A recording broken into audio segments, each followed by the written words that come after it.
Добрый день, меня зовут Дарья. Я искусствовед Костромского музея-заповедника. Сегодня мы с вами находимся в залах Романовского музея на постоянной экспозиции «3 века русского искусства». Познакомить я хочу вас с ней не просто так, ведь у нас хранятся настоящие шедевры живописных произведений, которыми мы гордимся не меньше, чем столичные музеи. В первом зале у нас представлены дворянские портреты. Гордостью музея являются портреты костромских дворян, написанные провинциальными художниками. Последние были выходцами из разных слоев общества – купечества, мещанства, в более редких случаях из дворянства и духовенства. Большинство имен авторов провинциальных портретов XVIII века неизвестно.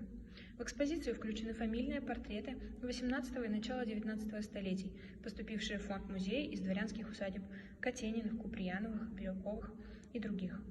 Портретная галерея, как одна из форм функционирования произведений искусства, сложилась в столице и была воспринята усадебной, а затем и городской культурой провинции. Портретные галереи отражали генеалогию, родственные связи и, в более широком смысле, осознание человеком своего места в обществе. В первой четверти XIX века фамильные галереи включали в себя уже не только парадные, репрезентативные полотна, но и небольшие камерные портреты, индивидуальные или групповые, передающие личностный семейный характер отношений. В экспозиции представлены несколько портретов из семейной галереи костромских дворян Корниловых из усадьбы Зиновьева. В следующем зале мы с вами увидим жанр пейзаж. Жанр пейзажа в России возник довольно поздно, в последней четверти XVIII века. Его появление было связано с основанием Санкт-Петербургской академии художеств, где в 1767 году был учрежден класс пейзажа, готовивший живописцев-пейзажистов. Природа в пейзажах эпохи классицизма предусматривала дистанцию между реальностью и вымыслом. Предпочтение отдавалось вымышленно сочиненной картине жизни. Живописцы XVIII и начала XIX веков предпочитали изображать великолепие окрестностей Петербурга, парков столицы, идеалистическую красоту итальянских или швейцарских видов. Пейзажи писались в классах академии по строгим правилам и канонам. На этом фоне настоящим прорывом в живописи стало творчество уроженцев Костромской губернии, братьев Григория и Никанора Чернецовых. Ведь именно они в 1838 году отправились в первое в России художественное путешествие по Волге.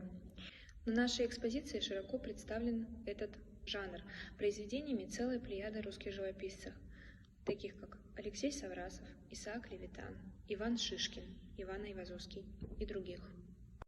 В оставшихся залах мы познакомимся с искусством рубежа веков.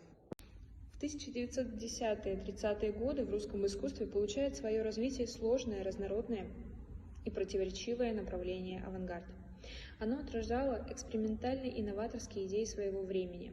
Художники-авангардисты требовали во имя чистого искусства коренной переоценки ценностей и воинственно отмежевывались от старшего поколения, отсталых дилетантов. Не стало исключением и объединение «Бубновый валет», в которое входил Роберт Фальк, Петр Кончаловский, Алексей Куприн. В пейзажах и натюрмортах бубново-валетовцев прослеживается явное влияние знаменитых французов – Сезанна, Матисса, Гогена, выразившееся в особой любви к резко и черно обведенному контуру, анатомической деформации, обратной перспективе.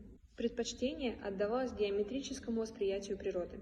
Также в экспозиции представлены работы амазонок русского авангарда Ольги Розановой и Натальи Гончаровой.